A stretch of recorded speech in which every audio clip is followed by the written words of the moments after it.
जय श्री राम भक्तों। मैं प्रशांत बालाजी के चैनल बालाजी स्पिरिचुअल ज्ञान में आप सब लोगों का स्वागत करता हूं। आशा करता हूं आप सब कुशल मंगल होंगे। आपके स्नेह और प्रेम से हम भी कुशल मंगल हैं और हम बालाजी महाराज की पवित्र शक्ति से कामना करते हैं कि बाबा आपके भंडार भरें और आपके ऊपर सदा अपनी अनुकंपा वर्षाए रखें। आप लोगों पर श्री बालाजी महाराज का आशीर्वाद निरंतर बना रहे। 19 जून से गुप्त नवरात्रे प्रारंभ हो रहे हैं, जिसको विषय में हम पहले भी वीडियो बना चुके थे। किसी भी प्रकार की आपको साधना बिना जानकारी के गुप्त नवरात्रे में नहीं करनी है। लेकिन अगर आपके ऊपर संकट है, व्याधा है, प्रेत है, तो किस प्रकार आप हनुमान चालीसा का पाठ करें जिससे आपको लाभ मिले और आप समस्त प्रकार के विकारों से मुक्त हो जाए, आपके जो बंधे हुए कार्य हैं वो खुल जाए। इसी के ऊपर आज हम जानकारी देंगे। वीडियो को अंत तक जरूर देखिएगा।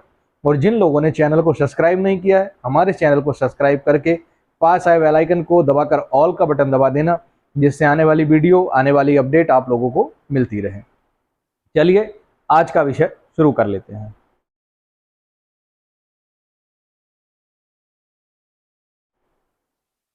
देखिए 19 तारीख यानी कि इसी 19 जून से गुप्त नवरात्रे प्रारंभ हो रहे हैं। ये जो 10 दिन रहेंगे, माँ आदि शक्ति भवानी 10 महाविद्याओं की पूजा अर्चना करने का, सिद्धि हासिल करने का ये जो समय रहेगा, और ये अति उत्तम समय होता है जिस समय में कोई भी साधक आसानी से किसी भी सिद्धि को प्राप्त कर सकता है। लेकिन गुरु सानिध्य में, बिना गुरु के सानिध्य के कोई सिद्धि, कोई शक्ति प्राप्त नहीं होती है। क्योंकि जिसके पास गुरु नहीं होता, गुरु सानिध्य नहीं होता, उसको शक्ति त्रिवाचा नहीं करती, अर्थात वचन नहीं भरती, और वो फिर शक्ति कार्य नहीं करती है। तो गुरु धारण कर कर ही आप जो है किसी भी साधना को आप शुरू करिए। लेकिन अगर आप ग्रस्त जीवन में हैं और आपके पास गुरु नहीं है, लेकिन आपका कोई अमुक कार्य अटका हुआ है, कोई भी कार्य हो, चाहे वो रोजगार का हो, चाहे वो नौकरी का हो, चाहे वो संकट निवारण का हो, चाहे वो कर्जे का हो, किसी भी प्रकार का अगर आपका कोई कार्य है, तो आज वो कार्य आपका बिल्कुल 100% नहीं, 1,00,000%, 1,000% आपका बनेगा। क्यों? क्योंकि मैं आज आपको ऐसी विधि बताऊंगा जिसको करने के बाद आपका कार्य बनने प्रारंभ हो जाएंगे। देखिए, जिस दिन गुप्त नवरात्रे प्रारंभ हो, प्रातःकाल स्नान करिए। प्रातःकाल स्नान करने के बाद एक चौकी लगाए, उस चौकी पर लाल कपड़ा बिछाइए। लाल कपड़ा बिछाने के बाद उस पर माता आदि शक्ति भवानी, दुर्गे माता, महालक्ष्मी, महासरस्वती तीनों की मूर्ति आप स्थापित करना। महालक्ष्मी, महासरस्वती, महाकाली की जो छवि है उसको लाकर आप उस चौकी पर स्थापना कर देना। साथ में श्री हनुमान जी महाराज की स्थापना कर देना। पास में ही हनुमान जी की छवि भी लाकर उस चौकी पर रख देना। 10 दिन के लिए अखंड दिया जलाना। नवरात्रि से प्रारंभ होकर 10 दिन का जो विधान है, 10 दिन तक माता के सम्मुख तिल के तेल का या घी का अखंड दिया आप लोगों को जलाना है। अखंड दिया जलाने के बाद आपको 9 दिन जो है व्रत रखना है। व्रत किस प्रकार रखना है? एक समय आप भोजन करोगे, एक समय आप भोजन करोगे, लेकिन भोजन जो रहेगा वो व्रत वाला रहेगा, जो नॉर्मल नवरात्रों में व्रत में ग्रहण किया जाता है। केवल आपको नवरात्रों वाला व्रत वाला भोजन करोगे। फल आहार ग्रहण करोगे। फल आहार आप कर सकते हो, फल इत्यादि आप खा सकते हो, और जो भी व्रत का भोजन होता है वो व्रत का भोजन आप ग्रहण कर सकते हो। अन्न नमक का जो रहेगा इसमें त्याग रहेगा। और अगर आपको नमक खाना है तो जो व्रत वाला नमक आता है, सेंधा नमक, उसका आप यूज कर सकते हो। कोटू का आटा मार्केट से ला सकते हो, सिंगाड़े का आटा ला सकते हो, उसकी फ्लोरी बना सकते हो। किसी भी प्रकार का फल इत्यादि आप जो है ग्रहण कर सकते हो। और आपको पूर्ण ब्रह्मचर्य का पालन करना होगा। मन को पूर्ण रूप से शांत रखना होगा, विचारों को शुद्ध रखना होगा। जमीन पर ही आपको सोना है या लकड़ी के बने हुए तख्त पर आपको सोना है। हल्का सा कोई दरी बिछा लेना, जिससे ना तो ज्यादा दिक्कत हो सोने में और ना वो ज्यादा आरामदायक हो। जैसे तपस्वी का जीवन होता है उसी प्रकार आपको इन 10 दिनों में रहना है।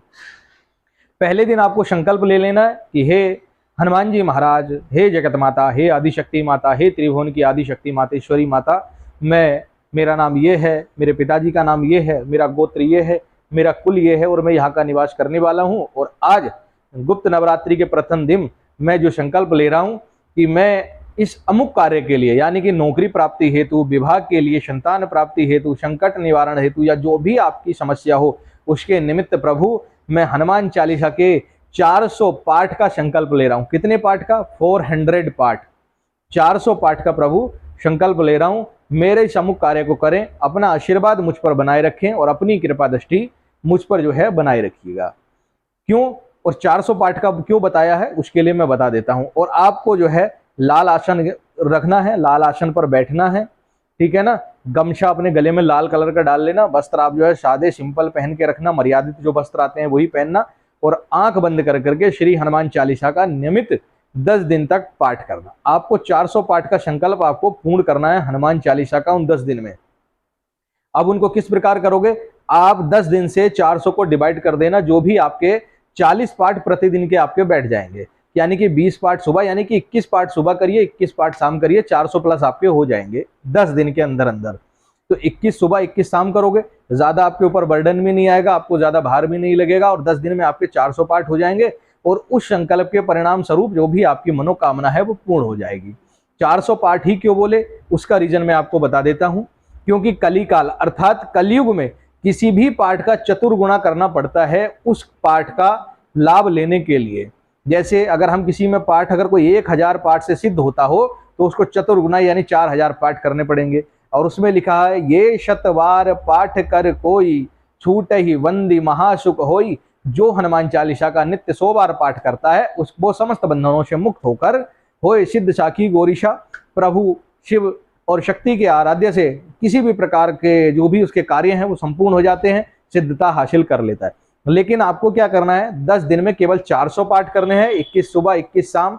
ब्रह्मचर्य का पालन करना है, फलाहार रहना है, जो भोजन आपको ग्रहण करना है वो व्रत वाला भोजन ग्रहण करना है। एक समय फल आप दिन में 2-3 बार खा लेना, कोई दिक्कत नहीं है, लेकिन जो नमक खाओगे, सेंधा नमक और अन्न जो ग्रहण करोगे व्रत वाला, वो आप केवल एक समय करोगे।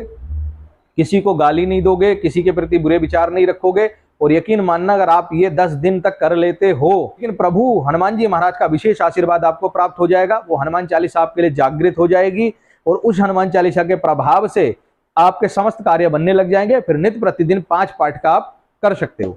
जब 400 पाठ कर लोगे ना, तो वो हनुमान चालीसा आपके लिए जागृत हो गई। अब आप उसके 5 पाठ या 7 पाठ नित्य प्रतिदिन अपने जीवन में रख लीजिए। आपके ऊपर किसी भी प्रकार का कोई संकट नहीं रहेगा, किसी प्रकार का कोई गृह कलेश नहीं रहेगा, किसी प्रकार का दुख आपको नहीं लगेगा, आपके कार्य बनने लगेंगे।